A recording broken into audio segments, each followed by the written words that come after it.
To the fifth video in the playlist of electricity. Start करते हैं हमारा नया टॉपिक इलेक्ट्रिक पावर। वैसे तो ये लास्ट टॉपिक है, बीच में हीटिंग इफेक्ट और प्रैक्टिकल एप्लीकेशंस बहुत सी चीजें आ जाएंगी, लेकिन फिर उसमें कहीं ना कहीं हीटिंग इफेक्ट का जो डेरिवेशन है उसमें आपको पावर की फॉर्मूला चाहिए होगी। अब 9th स्टैंडर्ड में आपने पढ़ा है वर्क, एनर्जी और पावर में क्या फॉर्मूला होती है पावर की, याद हो तो आपको, अगर याद ना हो तो डू वॉच दिस वीडियो, ठीक है। 1 शॉर्टी वीडियो एक बार देखोगे समझ आ जाएगा पूरा। P is nothing but work done per unit time. इसको ऐसे भी डिफाइन किया जाता है कि पावर इज नथिंग बट, पता है आपको कि डिवाइड में जब टाइम आता है तो you can use the word rate. मतलब कोई भी फिजिकल क्वांटिटी को टाइम के साथ अगर कुछ रिलेशन है तो रेट वर्ड आएगा ही आएगा। रेट ऑफ डूइंग वर्क भी आप कह सकते हो पावर को, और वर्क डन क्या है, एक टाइप की एनर्जी, तो you can also call it as rate of consumption of energy. क्यों भाई, अरे वर्क डन का यूनिट जूल, एनर्जी का unit joule, can also be written as E/T।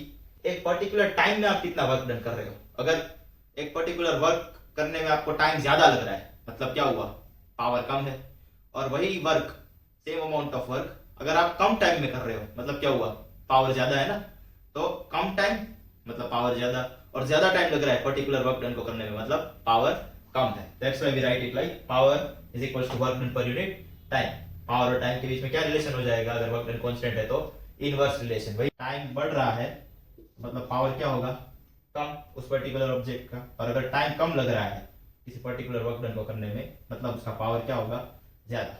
Inverse relation, ठीक है।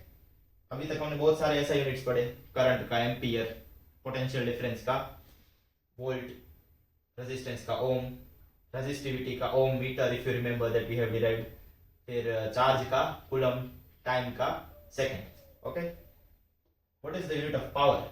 चलो पावर की फॉर्मूला क्या है, P is equal to W/T। एक यूनिट तो आप डिराइव भी कर सकते हो। एनर्जी या वर्क डन का यूनिट क्या है, जूल, ओके, और टाइम का यूनिट क्या है, सेकंड। तो पावर का एक यूनिट तो क्या हो गया, जूल पर सेकंड। अब ये सेकंड डिवाइड में ऊपर जाएगा तो जूल सेकंड इनवर्स। लेकिन ऐसा यूनिट की बात करें अगर हम, और वो साइंटिस्ट के नाम पे अगर जानना है, तो ऐसा unit of power is name based on the name of the scientist James Watt. Symbol क्या है, W। Okay, power is equals to work done per unit time. Okay, यहीं से सारी फॉर्मूला डिराइव होंगी। अब अगर मैं ये कहूं कि ऐसी कौन सी फॉर्मूला थी जहां पे आपने वर्क डन देखा था इससे पहले, याद करो कि वर्क डन जहां पे आया हो। If you remember V is equals to W/Q में वर्क आया था ना, work done per on a unit charge to bring it from one point to another, that is only the potential difference. कितना work done करना पड़ेगा यहां से वहां ले जाने में चार्ज को, तो वर्क डन को सब्जेक्ट बनाओ क्योंकि हमें तो वर्क डन चाहिए, तो डिवाइड में तो कहां चला जाएगा चार्ज, मल्टीप्लाई में। वर्क डन की जगह क्या लिख सकते हैं, VQ। जैसे VQ लिखोगे आप, यहाँ पे V को क्या रखो, ये क्या हो जाएगा, Q/T। चैप्टर स्टार्ट कहाँ से हुआ था, कौन सी फर्स्ट फॉर्मूला थी, rate of flow of charge, charge पर यूनिट टाइम क्या है, करंट। Q/T की जगह लिख दो करंट I, क्या मिला, VI। तो इलेक्ट्रिक पावर की एक फॉर्मूला क्या हो गई, V इंटू I। ये याद रहेगी, इससे ही और दो फॉर्मूलास बनेगी। अब अगर पोटेंशियल डिफरेंस और करंट दिया है तो आप ये फॉर्मूला यूज करोगे। वर्क डन और टाइम दिया है और इलेक्ट्रिक पावर फाइंड करना है तो ये फॉर्मूला यूज करोगे। लेकिन अगर पोटेंशियल डिफरेंस V और रेजिस्टेंस R दिया हो तो, या फिर पोटेंशियल डिफरेंस की जगह करंट और रेजिस्टेंस दिया हो तो कौन सी फॉर्मूला यूज करोगे। तो depending on what is given in the question we can modify the electric power formula. कैसे, V की जगह क्या लिख सकते हैं हम, according to Ohm's law IR। तो V की जगह IR लिखो यहाँ पे। जैसे IR लिखोगे, एक I तो ऑलरेडी था, I इंटू I क्या होता है, I स्क्वायर, ठीक है ना। मल्टीप्लिकेशन में base same power is added, 1 + 1 2, P is equals to I square R। एक फॉर्मूला ये हो गई। अब ये तो चलो जब पोटेंशियल डिफरेंस ना दिया हो और I और R दिया हो तो ये फॉर्मूला यूज करोगे, लेकिन V और R दिया हो तो पोटेंशियल डिफरेंस और रेजिस्टेंस।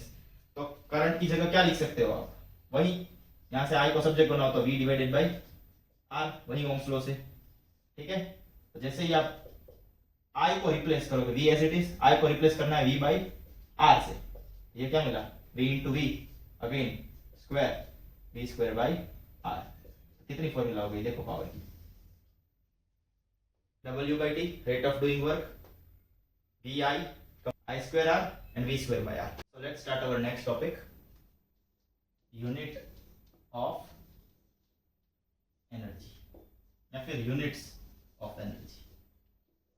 एक एनर्जी का यूनिट तो हम जब से कहते आ रहे हैं, इसको कहा जाता है SI यूनिट। SI क्या होता है, इंटरनेशनल सिस्टम ऑफ यूनिट या फिर system international, okay. SI unit of energy या फिर वर्क डन क्या है, joule.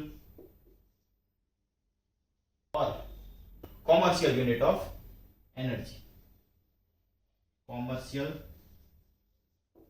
Unit of energy is, चलो पावर क्या था, work done per unit time. Work done क्या होता है, उसका यूनिट क्या होता है, जूल, तो उसकी जगह एनर्जी भी लिख सकते हो। तो भी हमारा फोकस किस पे है यहाँ पे, एनर्जी पे। तो एनर्जी को सब्जेक्ट बनाओ, पावर इनटू टाइम आएगा ना। पावर का यूनिट क्या होता है, वोट।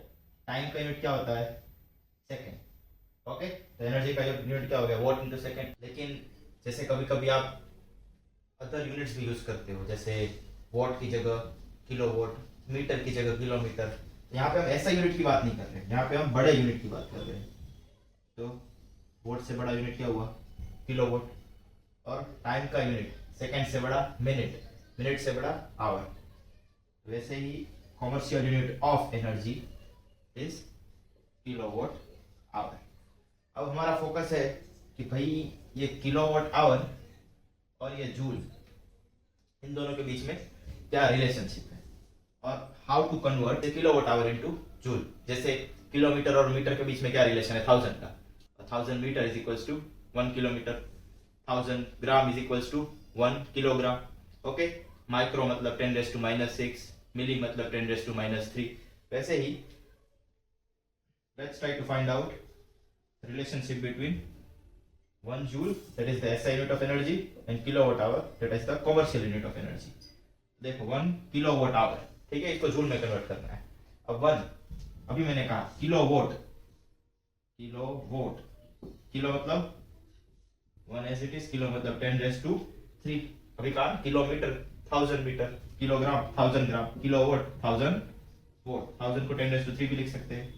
और ये क्या है, 1 hour. 1 hour is equals to 60 minute, और 1 मिनट में 60 सेकंड्स। लास्ट में पहले लिख दो जूल। अब बचा क्या, 10⁻3, 60 इंटू 60, 10⁻3 लास्ट में चलो लिख देते हैं। 60 इंटू 60, 6 6 जा 36, 0 0 इंटू 10⁻3। इसको आप स्टैंडर्ड फॉर्म में, साइंटिफिक टर्म में कन्वर्ट करना हो, 3 के बाद पॉइंट आना चाहिए, फर्स्ट नॉन जीरो डिजिट के बाद पॉइंट, मल्टीप्लाई कर। पॉइंट ये अपने कहाँ से कहाँ आया, यहाँ से 1 2 और 3 प्लस जाए ना, तो 3 प्लस इस पीछे नंबर छोटा हुआ, तो क्या करना पड़ेगा, +3। अब चलो 3.6 इंटू 10⁻6 क्या आ गया, जूल।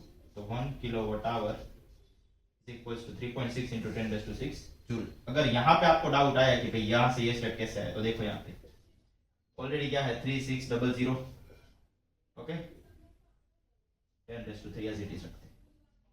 अब मुझे ये जो डेसिमल पॉइंट यहाँ पे है ना, उसको यहाँ से यहाँ ले जाना है। तो आपको पता हो कि नंबर छोटा करना हो तो डिवाइड करना पड़ेगा। किससे डिवाइड करेंगे बोलो, 100 से डिवाइड करेंगे तो यहाँ पे पॉइंट आएगा, है ना। पर 1000 से डिवाइड करेंगे तो यहाँ पे, मैं क्या करता हूँ, 1000 से डिवाइड करूंगा तो साथ साथ मल्टीप्लाई भी तो करना पड़ेगा, ठीक है। 1000 लिखो या 10⁻3, क्या होगा, 0 0 0 0 कैंसिल, 36/10 3.6, और बेस सेम हो तो मल्टीप्लिकेशन में पावर क्या होता है, ऐड 3 + 3 6 आ गया, 3.6 into 10⁻6 joule. So that is the relationship between the commercial unit and SI unit of energy. This particular playlist is also coming to an end. The theory part only, numericals are still pending. So in electricity part 6, we will complete the last 2 remaining topics, that are heating effect of electric current and the practical application of the heating effect of electric current. Okay, so till then, Physics goodbye. works.